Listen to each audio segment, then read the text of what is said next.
get started.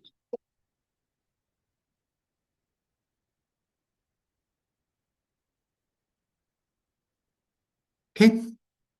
Is everybody able to see my screen? I am able to. Okay. I can see. Yes. Okay, fabulous. Right. Just a little bit of background about myself. I came to US to do my master's. I did my master's from Texas A&M College Station. It's one of the top 10 engineering schools at that time in the US. Once I completed my master's, I was in the corporate world. I worked for several Fortune 500 companies like Deloitte, Amazon, Expedia, and so on. And I started real estate 8.5 years ago while I was working for Amazon. And I was doing Amazon and real estate for 4 years. And then I quit Amazon in 2021, June 2021, and became a full-time realtor. In terms of my real estate career, I've been full-time since 2021, but I started real estate in 2017. I'm currently the #1 realtor in the US for eXp Realty. Basically, eXp Realty has about 90,000 agents in the US, and they give rankings based on sales volumes. So I was ranked #1 in the entire US for eXp. So far, in terms of real estate, we closed about 1,000 plus transactions. And also, it translates into about $1 billion in sales volumes. The last 3 years, we have been eXp's top 3 realtors in the US consistently. I'm the only realtor who made it to top 3 every year consistently since they started their rankings. We were also awarded Icon Agent for the last 4 years. This is one of the highest awards that they give in real estate for eXp Realty, and we have been consistently getting that award every year. And in terms of locations, we sold in 100 plus locations, both in Washington and Texas. Pretty much, most of the key locations we have sold homes. And currently, we are one of the fastest growing real estate companies in Washington and Texas. That's it in a nutshell. I love showing this screen, this specific data point. So I always recommend people to make decisions on real estate based on data, not so much on fear and emotions, because many times when we make decisions with fear and emotions, they may or may not go right. Yeah. So what does that mean, right? So when we make decisions, we need to consider past data and we need to consider the current data. So both of those will give you the right information for you to be able to make the right decisions. And many a times when we make decisions based on data, of course, we can't predict the future, but we can definitely consider the past and current data to make the decisions. So if you look at the recessions for the last 6 economic recessions, 4 economic recessions, home prices went up. 2 of them went down.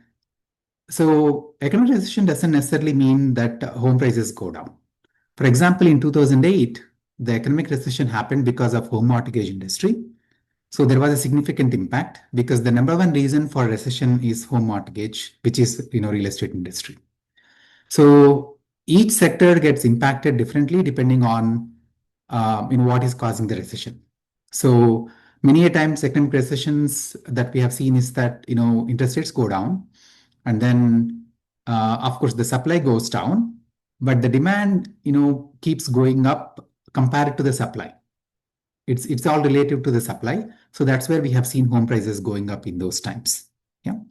So if there is an economic recession that happens in the near future, based on the predictions from economics, real estate is not one of the top 10 reasons for economic recession at this point.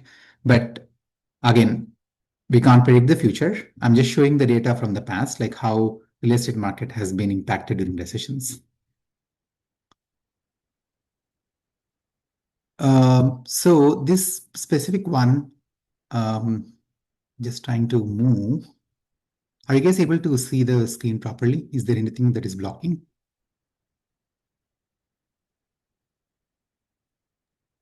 No, Chandra, right now I can see Washington graph. Is that Okay. what you're presenting? Yes.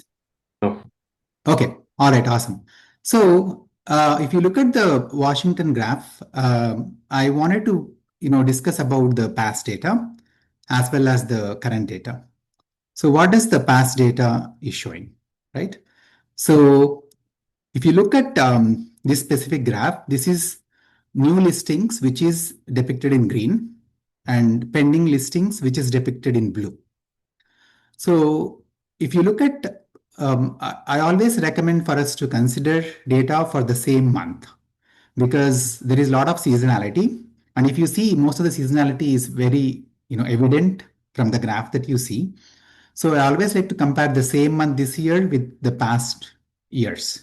So if you look at January 2026, and let's compare that with January 2025. So the supply and demand ratio, because that's what is most important, it's not about how many transactions, it's about the supply and demand. What is the difference between the both? That's what typically drives the market in terms of growth, equity building, and etc. So if you look at January 2026 versus January 2025, the percentage is very similar. The supply versus demand percentage is very similar. And if you look at February, of course, February is a partial month. We only have gone through half of February now. But if you look at the percentage difference between February 2025 and February 2026, the percentage difference is very similar. Yeah. So let's look at 2024. So if you look at 2024, the percentage difference between supply and demand versus 2026, it's not the same. Like 2024 did better compared to 2026, as well as it did better than 2025.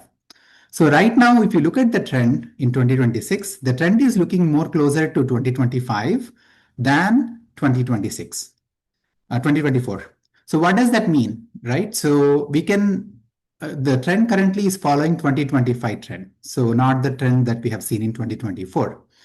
So how did it trend in 2025? The way the market trended in 2025 is that the market continued to go up until March. It stabilized a little bit in April. And then in May, we saw significant inventory come into the market. If you look at May 2025 versus May 2024, we almost had 30 to 40% more inventory in May. Same thing happened in June and July. So a lot of inventory came into the market, but the demand was very similar. If you look at the graphs, the bars, they're very similar to 2024, but the supply went up quite significantly.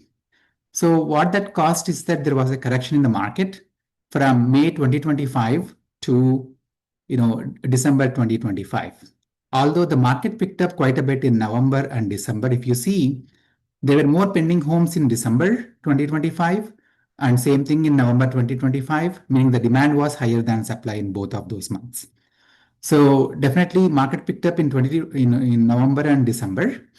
But since we got so much inventory in those 3 months, that caused, as well as some of the other months as well, it caused a huge supply versus demand, difference.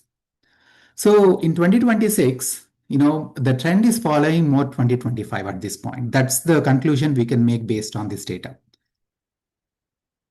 Let's look at the next slide. So this is the slide for median sales price. So if you look at the trend for 2026, of course, it's a very partial month, but for February, but it's trending very similar to 2025. If you look at 2024, the trend was little different. So it was more going up until May, and then it changed. But if you look at the trend for here, it's following more 2025 trend. Okay. So again, what happened in 2025 with respect to median sales prices? Prices went up until March, stabilized in April, and then in May onwards, market started going down. But since the market is, when you have homes that go into contract, it takes a month to close.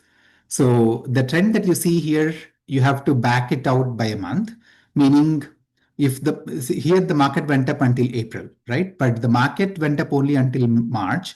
All the pending homes from March closed in April. So that's why you will still see an increase in median sales price in April. Okay. So let's look at the active listings trend.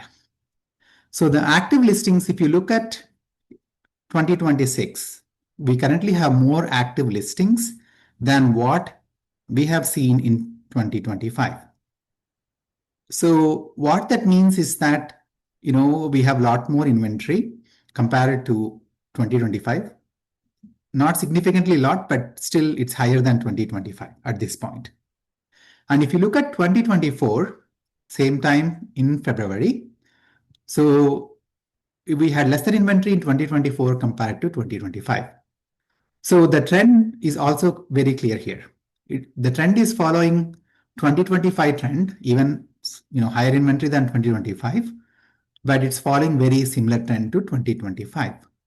So the inferences that we can make based on the current data as well as historical data is that the market is closely following 2025. That means the market could go up until March or April, and then as of May, what happens is unclear for us right now. The reason why it's unclear for us is, as I said, in May 2025, we got significant amount of inventory into the market, which is very, very unusual. In the last 8 years, we have not seen that high percentage of inventory coming into the market. So we don't know in 2026 whether we will get similar kind of inventory into the market. That's one unknown. The other unknown is interest rates. You guys must have already heard the Fed chairman has been changed, and the new chairman starts from, I think, May 2026. So the intent, obviously, Trump wants to bring down the interest rates, given the current situations. And so from May onwards, once the new Fed assumes the office, and there are Fed meetings happening in May as well. So if the new Fed chairman comes in and if they start changing the interest rates, then there could be a positive impact on the market. So there are two unknowns here. One is the inventory level starting from May and the interest rates from May onwards. Those are two key factors that will determine how the market could trend from May onwards. So what does that mean for buyers and sellers? For sellers, if you are planning on selling your home this year and you must have to sell the home, then I would not recommend to wait. Yeah, I would not recommend to wait and take the risk of a changing market later in the year, which is again unknown, right? But if the trend follows 2025, from May onwards, things could be a little different. Yeah. So I'll tell you what I have noticed between March and May last year. The same home, similar home that we listed in March got sold within a few days. The same home that we listed, similar home that we listed in May, took several weeks to sell, as well as it went for lower price. So things could significantly change sometimes, depending on how the inventory changes in May, as well as the decisions made by Fed. So we don't know, where the market will trend. But if you must sell your home, the time for you to think about is, March or April. But from buyer's perspective, I think, if you are in the market, I would recommend to, find a home sooner than later, given the prices are on uptrend in many areas. Again, not the entire Washington state, but prices are on uptrend in prime locations. Given return to work, a lot of people are preferring, prime closer work locations than outer locations. So a lot of these prime locations are having biddings and inventory is starting to go away very fast. Okay. So let's look at Austin. Austin's market, if you look at the trends for January 2026, we have a significant anomaly between supply and demand, right? So the demand is almost 50% or less compared to the supply. And if you look at 2025, it was a similar trend. Actually, 2026 looks, in terms of percentage, it's a lot less compared to even 2025. And if you look at 2024, it's very, very similar, not significantly different. So what we see is that the trends are very similar to 2025 as well as 2024, not a significant change. In fact, it looks like there was a lot more supply in January compared to 2025 or 2024. So how does that translate into median sales price? right? So the median sales price trend, you can see, again, ignore this last one because it's partial data for February. So sometimes depending on, because if the closings are happening at the end of the month, this graph won't be very accurate. So I wouldn't recommend to think about this. Let's talk about January 2026. If you look at the median sales price in January 2026, it's lower than January 2025. It's lower than January 2024. So what the trend is showing is that the median sales price is going down in Austin. Okay. And if you look at the active inventory levels, yeah. So the active inventory levels in January 2026 is higher than January 2025 and is higher than 2024. The supply continues to be high and the demand is, less than supply in terms of percentage compared to 2024 and 2025. The trend is very similar to both of those years. And um, what we can determine from this is that from Austin's perspective, the market is still in a recovery stage. Yeah. So for sellers, if you are planning on selling, this has been my recommendation. Again, I always give recommendation based on what is best for the clients, not what is best for me. I have a lot of listings in Austin that I haven't been listing, and I have been recommending the sellers to continue to rent for a little bit of time before we, sell. I don't want people to sell at a, lower price when they already have a rental in place, as well as if they're able to extend the rental. So the recommendation from the sellers is to wait. The recommendation for the buyers is, I think it's a good opportunity to jump into the market if you're a buyer. Yeah. Because let's say if the market continues and if the interest rates continue to go down as they're going down compared to last year, at the same time, interest rates are down 1% right now. So the same thing happens from May onwards. If the new Fed comes into the picture and they start decreasing the interest rates, the market rate could change. So if you are a buyer in the market, seriously looking at homes, definitely, Austin, go for it. If you are a seller, if you have a rental in place and if you're able to extend a rental, definitely I would recommend to hold off on selling. Okay, let's look at Dallas. So Dallas, if you look at the supply and demand for January 2026 and compare that with January 2025, so we have a lot more inventory. And same thing for 2024, we have a lot more inventory in 2026 that came, supply that came compared to 2024 and 2025. So the trend is very similar to Austin. If you look at the trend, again, ignore this. If you look at January 2026, 2025, 2024, the median sales price has gone down in 2026.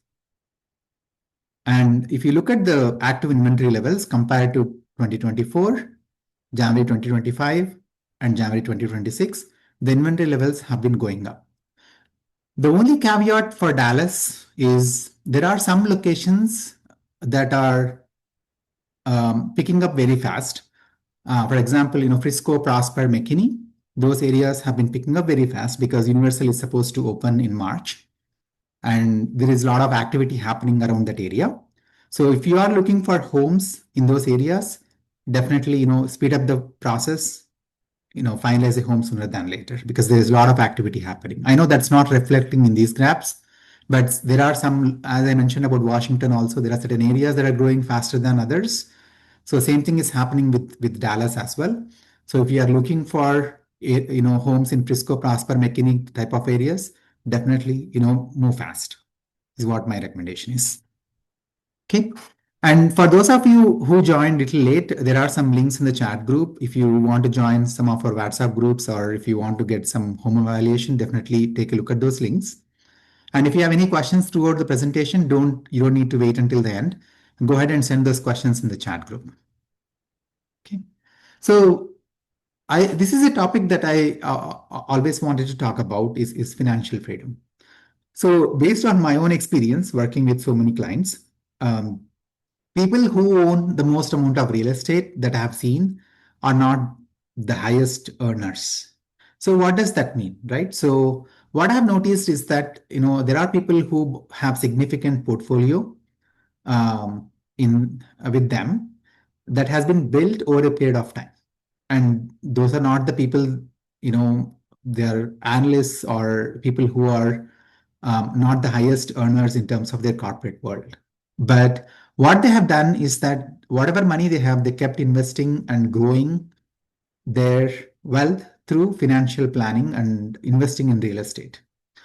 So if anybody is in a situation where you're completely dependent on the job and you have no other income sources, then that's a trigger point for you to think about, planning and make sure that you have other sources of income.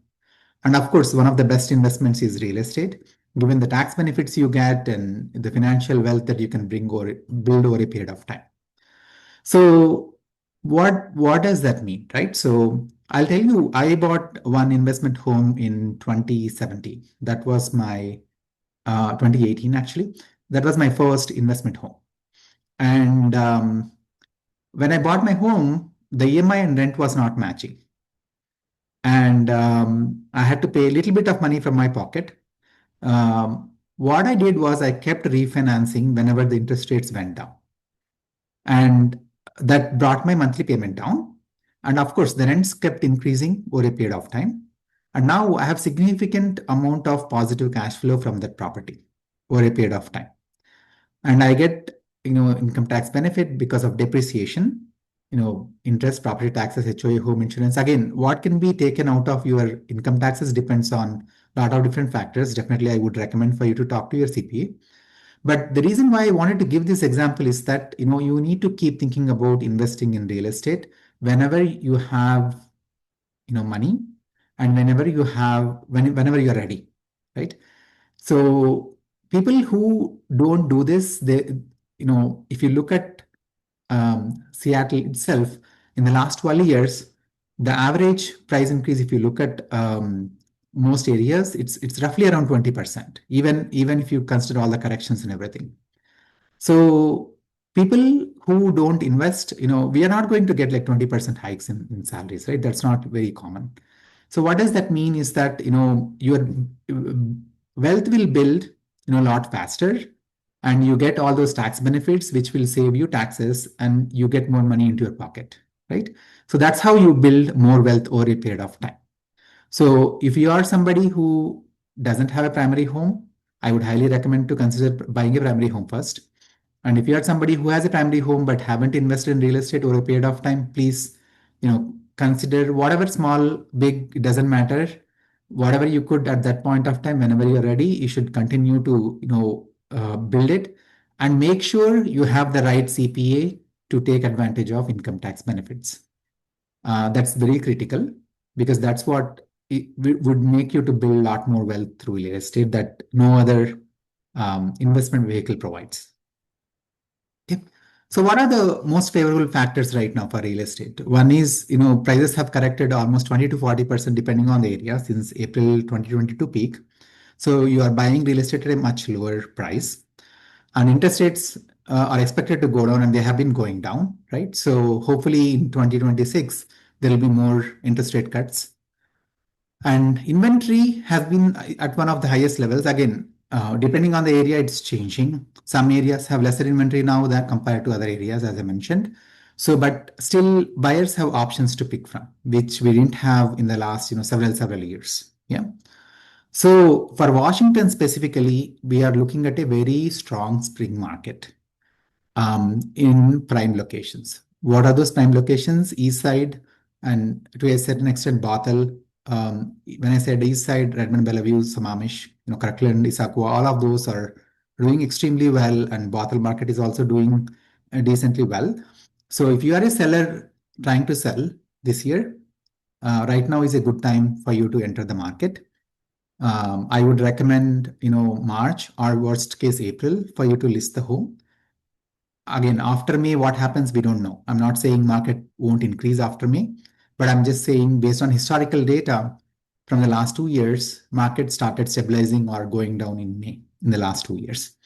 So unless there is a significant positive factor that will trigger the market to go positive, either stocks going up really high or the interest rates going down really low, if those factors that are out of our hand happen, then market could still continue to go up. But I wouldn't take that risk if you must sell. Okay. What are some of the most popular investment options, right? So some of the most popular investment options is, one is buying a primary home. And if you don't have a primary home, definitely I would recommend for you to think about it. The other most popular option is renting your current primary and buying another primary. So this one is basically if you have a need. I'm not saying that's what you need to do. But the advantage with this option is that primary home interest rates are 0.7 to 0.8% lower compared to investment interest rates. So what happens is that when you bought a primary home in the past, now you may have, a positive cash flow, or you may have already been at a lower purchase price as well as lower interest rate. So when you buy the other primary home, your primary home interest rate doesn't change. It stays the same. Since just because you are trying to rent, your interest rate is not going to go up. So that's the biggest advantage. And most of the buyers would have bought a few years ago. And what that means is that you have a investment home at primary home interest rates and you're getting positive cash flow and you're enjoying the new home as well. The other popular option is, of course, investment options in prime locations. I'm recommending to avoid like significantly further away locations because of return to work. The other popular option is multifamily because that's a really good income generating vehicle. And if you're considering to put a lot more investment into real estate, this is definitely an option you can consider. The other popular option is buying commercial real estate in Texas in prime locations again, not in further away locations. The commercial real estate in prime locations in Texas is still doing really well. The other popular option is flips. Flips meaning buying a older home and remodeling it and selling it back, or renting it and then selling it later. That also has been a popular option. So the other popular option is buying a home with a large land so that you can go through re-permitting process and consider future construction. Okay. This is just for fun. I asked ChatGPT to come up with a caricature based on what it knows, and this is what it came up with. It was pretty close. I was pleasantly surprised, so I thought I'll just show this to you guys just for fun. Okay, that's what I wanted to cover in this meeting. I will open it up for questions. You can put your questions in the chat group, or you can ask them as well, whatever you guys prefer. Feel free to type them in the chat group, and I'll go through each of the questions. Okay. Okay, so the first question that I see is from Venkata. Considering Washington is Democrat state and tend to increase the taxes for business, etc. lately, and seems to be trend, is it good idea to invest going forward, even though Seattle is tech centric? Again, there are a lot of factors that are out of our control. What the state does in terms of taxes and things like that, it's not in our hands, right? So I don't recommend making decisions based on that. I would recommend to make decisions based on the data. What is the data showing, right? So if you look at the last 8 to 10 years, in Washington, many areas grew at 3 times equity. Okay. So I'll take Texas as an example because I do business in Texas as well. Texas is a Republican state. If you think about it, pro business friendly and all of that, right? But then if you look at the equity building in the last same time frame, Texas grew by 2 times, right? So it's not about all of those other factors. I think there are so many factors that drive real estate. It's really hard for us to predict. Currently, my recommendation still continues to be Washington for investments. If you are looking at real estate, I mean residential real estate. If you are looking at commercial, I would recommend Texas. Again, purely based on where we are in terms of data as well as potential ROI that you could get. So in terms of the other factors, how things are changing, it's hard to predict. But then if you look at it, Bellevue, Redmond have been so open to business. They have been so welcoming to businesses. A lot of the businesses from Seattle City have been moving to Redmond, Bellevue. If you look at Amazon, they moved almost 25% of their employee base from Seattle to Redmond, Bellevue in the last few years, right? In the last 5 years or so. And Meta has built so many buildings in Bellevue, and Google has been building so many buildings in Bellevue, Redmond. So I see a shift rather than people moving out at this point. I see a shift from Seattle to Bellevue, Redmond. Okay. Next question is from Shravan. How does Allen versus McKinney versus Frisco compare for positive rental cash flow and faster ability to rent out? Again, so if you look at Frisco, McKinney, Prosper, they are the market is improving quite a bit because of the fact that Universal is coming and there are a lot of other positive business news is coming up. In terms of positive cash flow, there are not too many options in those areas which have significant positive, rental for 20% down payment. Again, if you are planning to make more down payment, then you might get into positive cash flow, but at 20% with the current rates. Again, the goal right now for investors is not about positive cash flow. They are thinking about the current purchase prices, right? The prices are lower. So even though you may not have positive cash flow as the interest rates keep going down when you refinance, when you continue to refinance, you will get into positive cash flow. And the rental market in those areas is doing fine, right? So Allen, on the other side, I'm not quite sure because it's still not at a stage where it's improving. So in terms of investments right now, I would definitely recommend Frisco, Prosper, McKinney over Allen at this point, given the positive business outcomes that are happening in those areas. Yeah. And the rental is doing fine as well because there is a lot of movement of migration as well as people moving into those areas. Okay. Any other questions?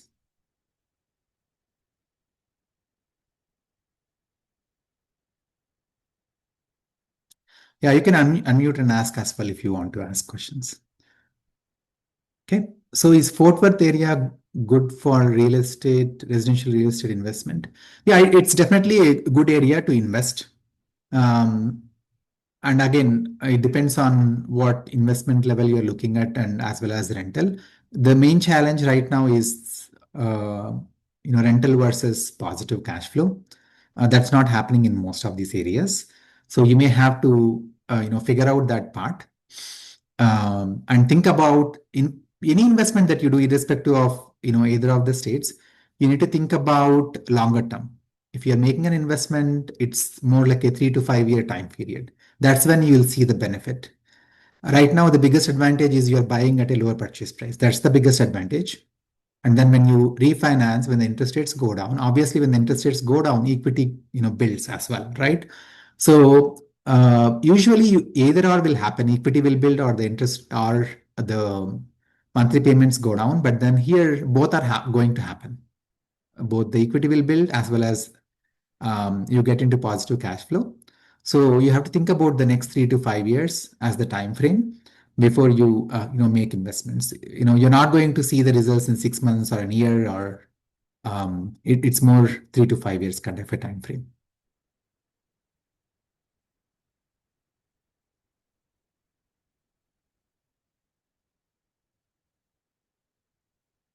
Right? Any other questions from people?